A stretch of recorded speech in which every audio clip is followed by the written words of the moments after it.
Student loans are a big problem for pharmacists. With graduates facing interest rates above 6%, it can be hard to get traction and make progress. If you're not pursuing the public service loan forgiveness program and you don't need income based repayments, refinancing can be a great move and can help save you big. Check out our refinance page at yourfinancialpharmacist.com/refinance, where you can calculate your savings and check your rate with one of our partner companies that are offering exclusive cash bonuses of up to $500 to the YFP community. Happiness doesn't come from having things. Happiness comes from, outside. It's from being financially secure. It's from having your life in order. It's from being content with what you have. You're listening to the Your Financial Pharmacist podcast, a show all about inspiring you, the pharmacy professional, on your path towards achieving financial freedom.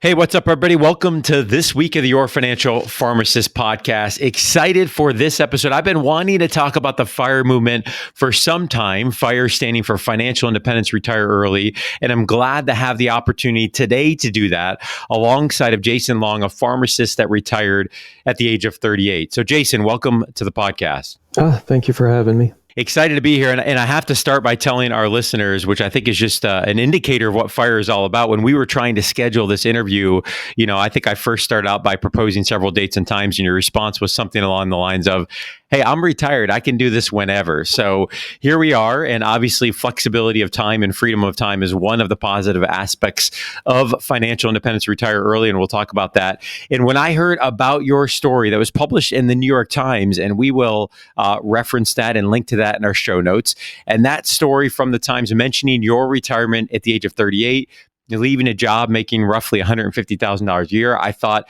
we have to have him on the show. And I think that there's many pharmacists that not only be interested in your story, but may have similar aspirations and want to know why you did it and how you did it, and certainly what could be the path for them to move into that in the future. So before we jump into the specifics of your story and how you achieved early retirement, let's talk about what exactly is FIRE. I think many people may not be familiar with that concept. So Jason, give us a summary of what is Financial Independence, Retire Early? What is this movement all about? And what defines someone achieving FIRE status?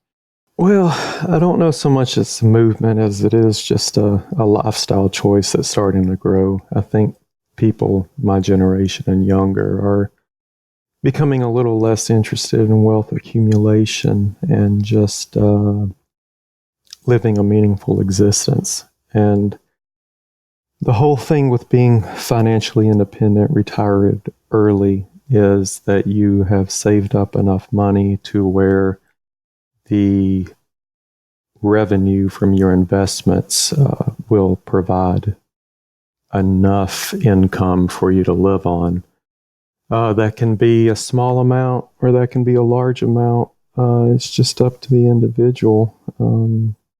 But yeah, it's basically just not ever having to work for money. It doesn't mean you can't work or that you don't have something going on the side. But in my instance, I don't really have anything going on. I'm just living off the income from investments.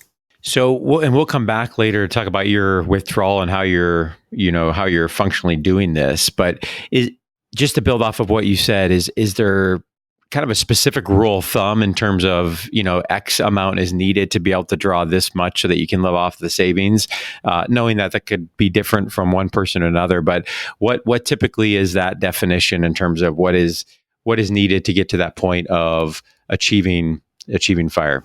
Sure, there's some debate around that, but the generally agreed upon amount is based on something called the Trinity study. It was done a few years ago to see what percentage you could withdraw on a year-to-year basis. And the way that works is, we'll just use some round numbers. For example, if you have $1 million, you can withdraw something like 3 to 4% per year. That would be $30,000 to $40,000. The Trinity study said that if you withdrew 4% per year and adjusted upward for inflation, and you didn't adjust the that $40,000 amount based on market performance, that you would have a 95% chance over 30 years to still have money left. Mm-hmm. That, it turns out the original researchers, I think, have amended that to actually be 4.5%. Because expense ratios have dropped. The cost of managing your money has actually decreased over the years. A lot of people will do it themselves, or they'll use fiduciaries. But for a longer time span, a lot of people are looking at 4, maybe 3.5%. In our instance, we're actually a little closer to 3%. So there's no historical precedent for a 3% withdrawal rate to fail.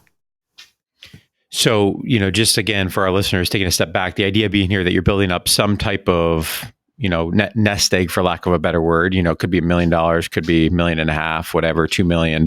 And then some percentage, 3 to 4%, which obviously what we're getting to is that what you're going to be living on and what you need in that nest egg is largely driven off of your expenses and that percentage. And of course, trying to maintain that amount so you're not having to dip into that over time. So let's get into, for you specifically, June 2017, the day you retired, your age of 38. You noted on your blog, it was the day before your 20th anniversary from high school graduation. And at the time, you had savings of just over $1 million. So talk us through what you were feeling at this point in time. I mean, obviously, you made the decision that you're going to retire. Were you anxious? Were you excited? All of the above? Talk us through that situation. Well, honestly, it was a little anticlimactic. You reach a certain amount that you want to get to, and that's a great day, but it's not like you've reached the finish line. There's a few things you have to brush up on, and I don't know. I guess it was kind of surreal to realize that, I had just called and put in my work notice, and 2 weeks from then, I would work my final shift, and I'd never have to go back to it. There was a sense of relief, I guess. I'm not, it's been almost 2 years, and I don't think it's fully sunken in yet. But anxiety, no. Like I said, there's no historical precedent for a 3% withdrawal rate to fail. Now, that doesn't mean there's not going to be unforeseen expenses, or that there couldn't be some future event that might bring catastrophe on. I mean, there's always a chance of an asteroid strike or nuclear war or what have you. I mean, but all we have to go on is historical precedent, and we have even a slight buffer above that. I think maybe 3.2% if you were to have retired in 1968, I think is the worst year you could have picked due to a flat market and large inflation. But, even now we've moved up to 1.2. So it's so far out of the realm of danger that, right. I don't ever give it any thought. Which I'm glad you brought that up, Jason, because I think often people hear fire and they think risk and without really digging into the math and what do the numbers say. And so I appreciate your comments around kind of the historical perspective and 3%. And I would argue, is I think you would agree with me. I mean, people that are $200,000 in debt, that have no savings, that are spending all of their income working for whomever, that job could change tomorrow, go away, whatever. Obviously, there's a risk position in that has to be considered as well. So another risk that a lot of people overlook is that you risk wasting your life working 30, 40 years in a job that you really despise. I mean, so is the alternative of going broke early really that bad?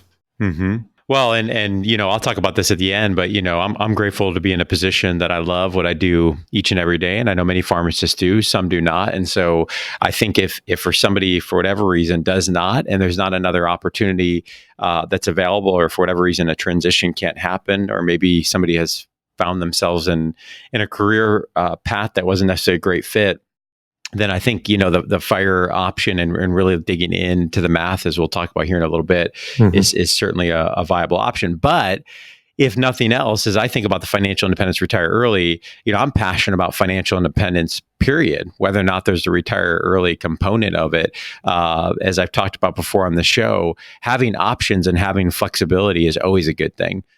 You never know what's going to be thrown at you in terms of life events, and you never know what may change over the course of time, either relating to your interest or to the profession or other variables. And so when did you, Jason, determine that you were going to pursue this route?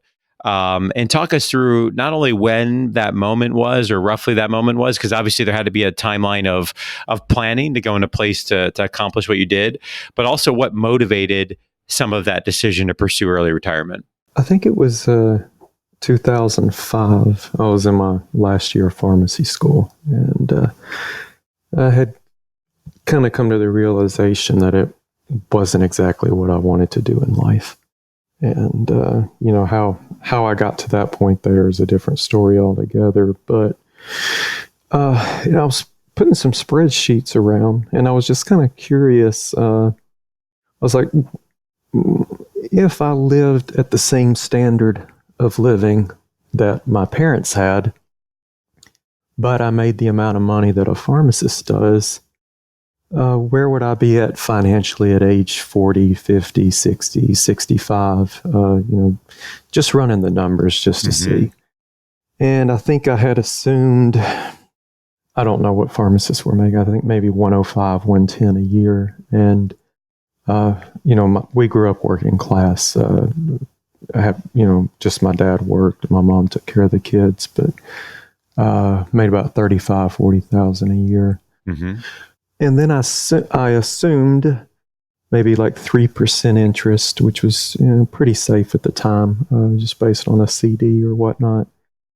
And I plugged those numbers into the spreadsheet, and I noticed a strange thing kind of happened around age 40. I was 26, so somewhere around age 39, 40, I noticed that the return on investment from the portfolio exceeded the actual cost of living at that point. Yes. So I was like, this is strange. You could feasibly have the amount of money to live off of by not working. And being naive like I was at the time, I just kind of thought, well, hey, I've discovered something here. And I went all the way to probably 2015, never having encountered another person who had discovered this. And then I kind of did a Google search one day. I was like, well, yeah, that was kind of stupid of me. There were plenty of people, and, you described it as a fire movement. And so, yeah, that was the day back in 2005. I said, I don't think I really want to be a pharmacist. I was like, but, I'm 3/4 of the way across this creek. I'm going to go ahead and cross it and put in 12 years, 13 years, 14 years and try to make the best of it that I can. And then when that day comes, I can kind of transition over to something else if I want to do something else, or if I just want to sit around and play video games and watch movies, I can do that too. So I'm gonna read something from your blog before we jump in and talk about the saving strategy and how you actually did it and how much you were saving, because I think it resonated to me a little bit about your journey and put some life to kind of your passion and motivation. And from the blog is, quote, "It's been said that retirement is merely a decision to stop trading time for money. Since I no longer need more of the latter to sustain my standard of living, and since I never enjoyed the primary method at my disposal to acquire the latter, I have decided that the former is of more value to me going in life." So you mentioned, Jason, kind of your last year of pharmacy school, 2005, and then obviously you had a 12-year time period roughly to that point where you actually retired. And so we look at that point of retirement, the age of 38, you got a little bit over $1 million. So that's a fairly short runway to get to a net worth of $1 million more. And to clarify for our listeners, we're only talking here in terms of savings. So we're not talking about home or other assets, and we'll come back to that in the future. So we're purely talking about savings that had been accrued over time. So how did you practically do it? For those that are listening and thinking, hey, maybe this is a path that I'm interested in some shape or form, what percentage of your income were you saving, and where did you put it, and how did you get to that point? Sure. Like I said, I think I started out at about 110 a year and was spending 30,000 a year, not including the house payment. I believe it may have been 25 plus the house payment. But okay, my first step was to, of course, buy a house. And I say house, I don't say mansion or McMansion or something on a cul-de-sac near a golf course. If you want those things, that's great. But you really have to step back and ask yourself, is it going to make you happier? Is it worth trading perhaps 10 years of your life to have a nicer place, maybe even just to impress people that you don't like? But, our answer was a 1,600 square foot house in a neighborhood in Ohio. And I think that house was 120 or 125. We paid that off in about 2 years, maybe. And after that, all the money went into, of course, at the time we were doing the 401k, IRA contributions. I think after that, it had pretty much transitioned. Well, after a few years, we had moved back to Tennessee and had gotten more land, and we built another house here. But after all the house and real estate was paid off, which was maybe around 2010, all the money went into a Vanguard account. And there are a different number of companies you can use. I like Vanguard because they're nonprofit and they have low expense ratios. Yes. But yeah, you just basically open up an account and decide what you want to invest in. There's again, a lot of healthy debate about your asset allocation. But the main things that I look for are index funds.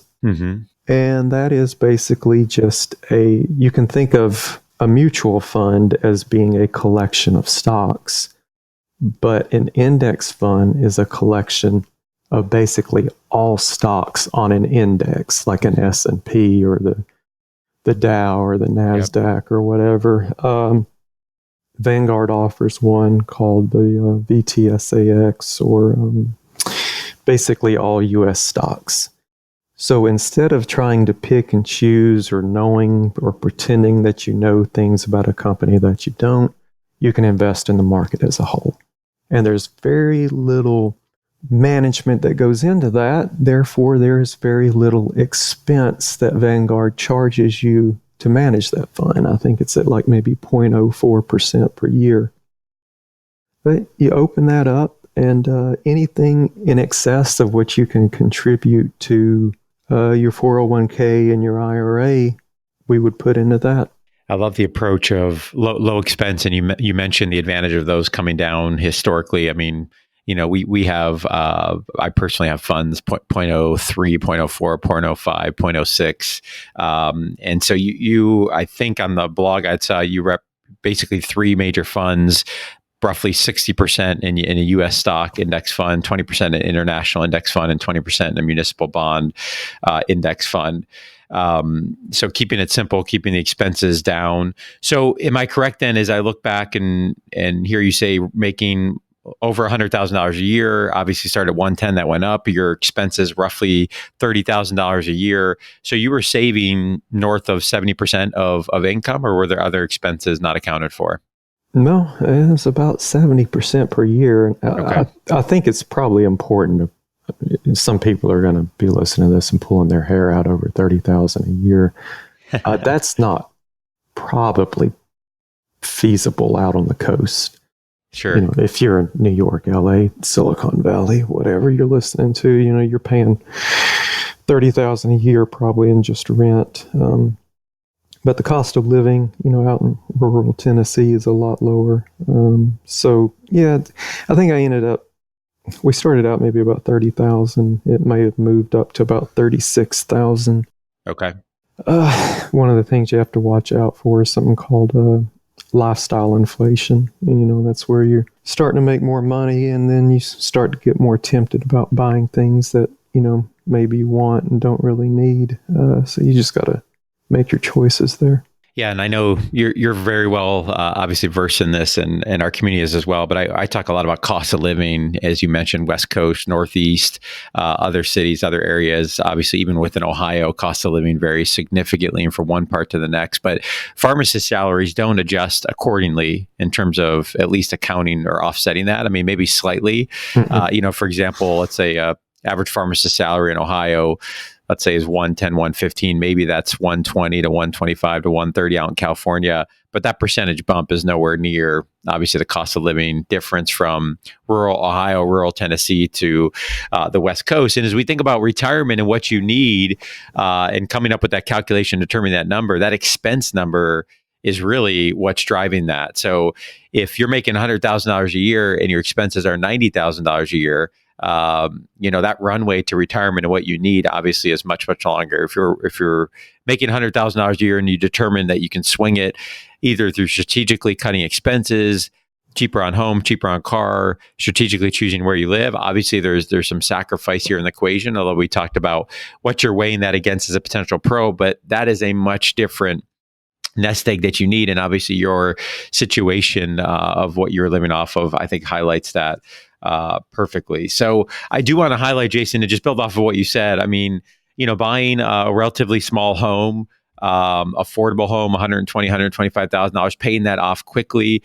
For me, and I've seen this in my own life, but also in working with many other pharmacists, home and cars tend to be probably the two big buckets that drive up expenses. Certainly many other things that go into lifestyle creep. But, if a home is 40 to 50% of your take home pay, it's going to be difficult to keep these expenses down. So for those listening that have not yet purchased a home, I think strategically looking at the home buying, especially if this concept is a priority, and keeping the cars down, really focusing on money going into assets and things that are growing and not depreciating in value is really important.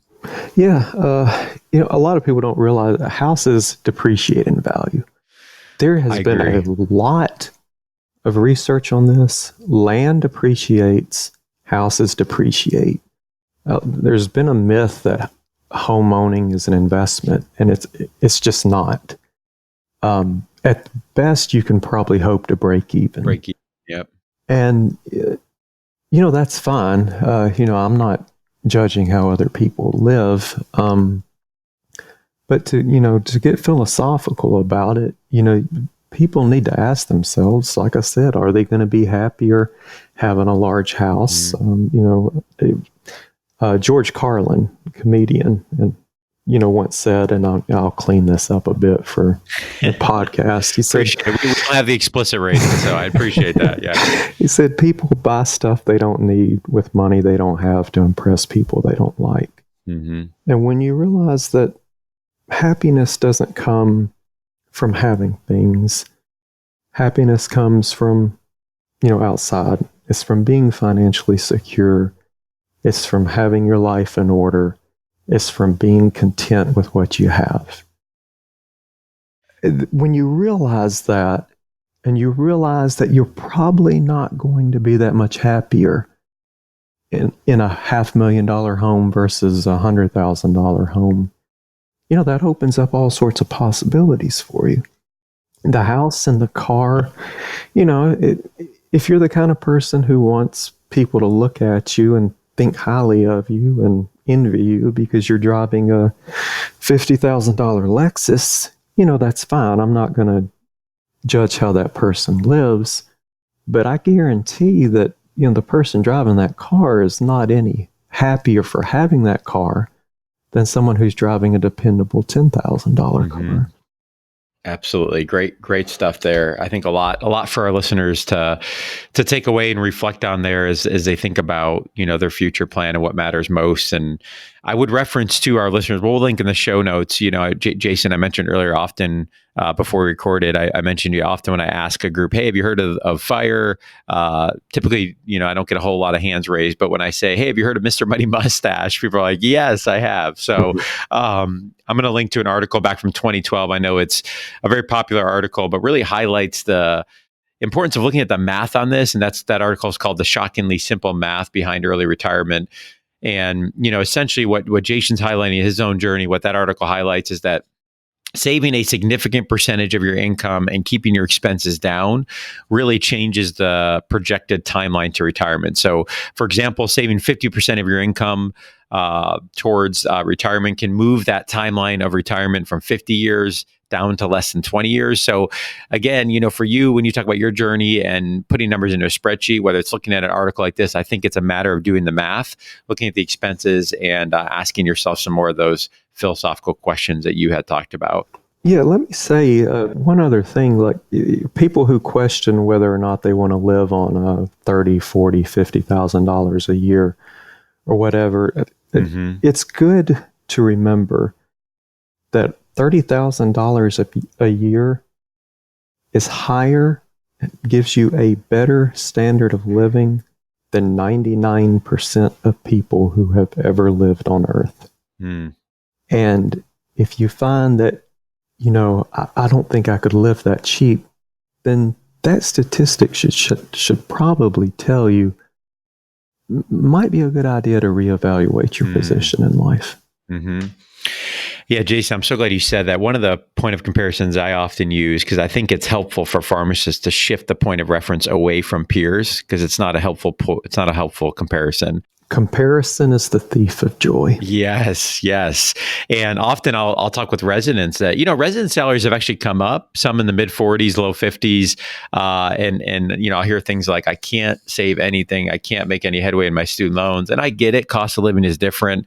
No judgment in terms of that. But if you shift a point of comparison to something what you just mentioned, or that the median household income, family of four in this country, is in the low to mid 50s, I think shifting that point of comparison can help put some of that into perspective. So one of the things I want to talk about, Jason, and you mentioned in your story, I read in your blog, is that you're purely looking at the numbers here based off of the investments that you've grown north of $1 million. And you're obviously trying to draw that down, or not draw that down, or live off of a percentage of the growth so that you're not drawing from and letting that fall below $1 million. But you are not including any of your assets in terms of house or land or other assets, or you're not banking on Social Security or inheritances, equity in the home, other types of things, correct? You're purely just looking at the savings component?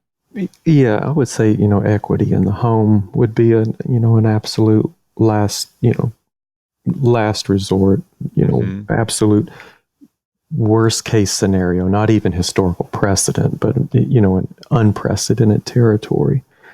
Would you have to rely on house equity or Social Security or inheritance or anything like that?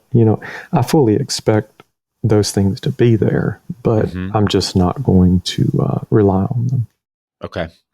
So in terms of the withdrawal plan, currently you mentioned, the numbers you're working off of. So what does that practically look like month by month as you look at a percentage that you're drawing from, trying to keep that portfolio above $1 million? Yeah. So basically just assume 1 million and assume 30,000 a year living expenses. Quick back of the envelope math, that's 3% a year. A lot of people may say, well, hold on. The average return on investment in the market historically, adjusted for inflation, is 7%. Some people may say 10. Dave Ramsey's one of them who greatly overestimates what the market returns. But the reason you can't withdraw 7% a year is something called sequence risk. And that is, when is the bad year going to come? Right. And these scenarios, these simulations you can play out, basically shows that if you get the bad years up front, it's going to have a lot more impact than having the bad years toward the back. Right. So you have to put that extra buffer in. You can't just assume that you're going to get a steady 7% a year. You will run out of money if you try it that way. So yeah, we basically, just withdraw out whatever we need to every month. In our case, we're on about 3.5% withdrawal minus whatever side income might be coming in from, a variety of different sources. But yeah, it's just log on every month and see where you're at and withdraw what you need to pay off the credit card and rebalance and go from there. So Jason, I'm sure many pharmacists are thinking, hey, I've got an employer match and a 401k, or should I be taking advantage of, those types of retirement accounts that have tax advantages, 401k, 403bs, Roth IRAs. And you mentioned earlier you did a little bit of that, but obviously you're depending on assets that you can draw before the age of 59 and a half without a penalty. So any words of wisdom or advice for people that are thinking about trying to achieve retirement status prior to the age of 59 and a half where they would need funds, and how they might think about balancing where they're putting their money? Yeah, if you're wanting to retire before traditional age, before 59 and a half, it's going to be necessary to invest beyond 401k and IRA. There are federal limits to what you can contribute to those. So you're going to have to invest in taxable accounts. And you put that into, some investment firm like I had mentioned, Vanguard. You put all your money into that after you've contributed to the 401k IRA. And like you had said, you have to be mindful of the fact that it's not easy to get your money before 59 and a half. There is a clause called 72T. Basically, if you convert your IRA over to an annuity and take a certain amount withdrawals per year based on your expected living, you're allowed to withdraw it without penalty. I don't know exactly how it works. I don't plan on having to dip into that. We have enough in our already taxed accounts to go until maybe 60, 61, 62. But yeah, you have to be mindful that there is a 10% withdrawal penalty on the 401k, and that's on top of any taxes you'd have to pay, because it does count as regular income.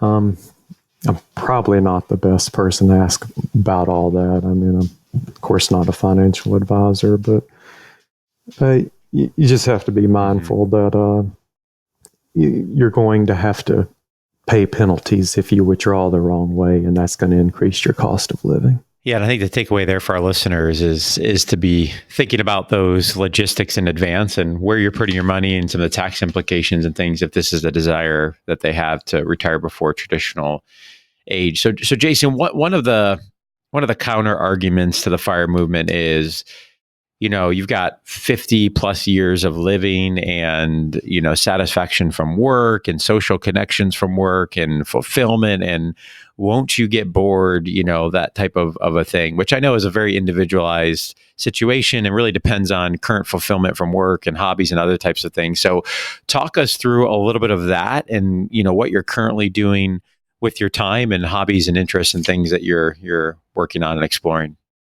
So basically, I guess it'd be fair to say I do what I want. I have a ton of hobbies. I do volunteer work.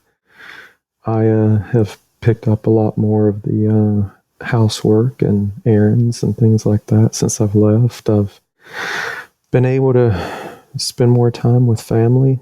As far as like hobbies, like anyone else, I read, watch movies, play video games. I build things. I exercise. I run. I cycle, swim, go to the gym, cook, kayak, picked up some new things, golf. Started collecting baseball cards again, which is something I haven't done since I was a child. I've volunteered. I've been a tour guide at Natural History Museum. I have taught English as a second language to adults here for a nonprofit. volunteered in voter registration. I've done litter pickup. It's a lot of things to keep you busy. And, if for some reason you eventually run out of things, you can always go back to work. There's nothing saying you have to stay this way. But yeah, I'm just pretty much on my own schedule, and I do what I want when I wake up. So I think you probably answered this question for me in the list of things that you've been doing and even new things that you picked up. But, I have to ask the question, do you have any regrets looking back? Zero. Okay. Awesome. So one of the questions I have is, I'm guessing we have many of our listeners that are hearing your story and thinking maybe for the first time or second time, this might be a path they want to pursue, or, at least be on a path toward financial independence, whether or not they decide to retire early. However, many of our listeners, what we know is the average student loan debt, $160,000 a year. We have some salary compression that's going on. 32 hours often is sort of the new 40. So for a graduate today coming out with $150,000, $160,000 of debt, let's say they're making $100,000 a year, is FIRE an option for them? I mean, is that a path they can pursue? And if so, what advice would you have for somebody listening today that is looking at their debt load and looking at things and saying, I'm not even sure this is an option? It's always an option. It's just, depending on the circumstances, it may take you a little bit longer to get there than it did, say, 10, 15 years ago. As far as the steps, it's going to vary on an individual basis. It's going to be dependent upon what your student loan interest is. It's going to depend on what your mortgage interest is. Personally, I took the safe route and I paid off the house first. And the house mortgage was only 5% a year. Well, I could have put that money in the market instead and, make on average 7% a year. So, maybe that wasn't the smartest choice, but it was probably the safest choice. If a person has student loans that let's say they have some at 7% and they have some at 4%, and then they have a house at 6%. Well, it makes sense to go ahead and pay off the 7% student loans first, and then the 6% house, and then the 4% student loans. Or you could maybe go the route of, well, I'm just going to not worry about that, and I'm going to invest in the market first. And, maybe that works out for you, and maybe it doesn't. The safest route is to just pay off your highest interest rate loans first and work your way down from there. Yeah, and if I could build on what you said there, since your number is pretty much on target. I mean, many of the students coming out today, their pharmacy loans unsubsidized 6-7%. But there are options out there that I think somebody could look into as a strategy to allow them to invest aggressively. So we've talked before on the podcast about loan forgiveness, which certainly comes with risks that need to be evaluated, although appropriately evaluating the risk and the benefit. But that obviously being a strategy that could allow for freeing up additional monies to invest more aggressively at a younger age, looking at competitive refinance rates that can lower the interest rate, which could then incentivize investing. So really looking at the options that are available out there if this is a path that somebody wants to pursue. So Jason, let me end here by asking, for your recommendation, something that helped you on your journey, learning more about FIRE and kind of strategies around pursuing this, whether that be a book, a blog, a podcast. Is there a resource you would recommend that was helpful for you? Yeah, I have a pretty unconventional one. It's Walden by Henry David Thoreau. I'm sure a lot of people have read it in high school or whatever, but it's basically just the accounts of one man going to live off in nature for a couple years and realizing, hey, I don't need money to do this. I'm happy. And then he would have visitors come over and be like, well, how do you why are you eating this? Why don't you eat, nicer things? And he's like, well, you're only eating nicer things to compensate for the stress that you're experiencing in your daily life. I kind of like to think of that as maybe the original financial independence book. It's probably not, but it's pretty influential on my mindset as far as not needing things not wanting things I don't need, just being content with what you have. Because like I said, I didn't even realize this was a movement, a so-called movement or a thing until about 2015. There's a lot of good stuff out there. There's some of the people that got me started, or not got me started, but kind of helped me along the way there toward the end, was on Reddit. There's a subreddit on there called Financial Independence that people can basically share their stories, share their goals, ask questions, and it's a helpful community. There are maybe a few naysayers on there, and you have to be mindful of the fact that not everyone is fortunate enough to have a 6-figure job. A lot of people say, well, it's all hard work and this and that. And, I couldn't disagree more. You did nothing to be born in this country. You did nothing to be born in this era. You did nothing to be born intelligent. You did nothing to be born with good, helpful parents. It takes a lot of different things to be in this situation. But when you find yourself in the situation, yes, it does require hard work and discipline to be able to do it. But always be mindful of the fact that if this is a thing that you can even think about doing, there were a lot of factors that went into that's beyond your control. You got lucky. The rest of it, the hard work, that's up to you. So don't go preaching to other people about how you can do it. And, if you go on these forums, be mindful that there are people on there who may not have had the same opportunities as you did. So be careful about what you say, because there are real people online and they can be hurt by, what you say on there. Yeah. And I think, Jason, it's a great reminder that, there is not one right financial path or plan. And I think what I really appreciate you, helping me and our listeners think about is some more of those bigger philosophical questions about, why are we doing what we're doing, and really evaluating, self-reflecting on that. And then for some listening, this may be the path. For others, maybe a version of this, maybe something different. But, I think for each of us to focus on our own, and certainly to find resources and support.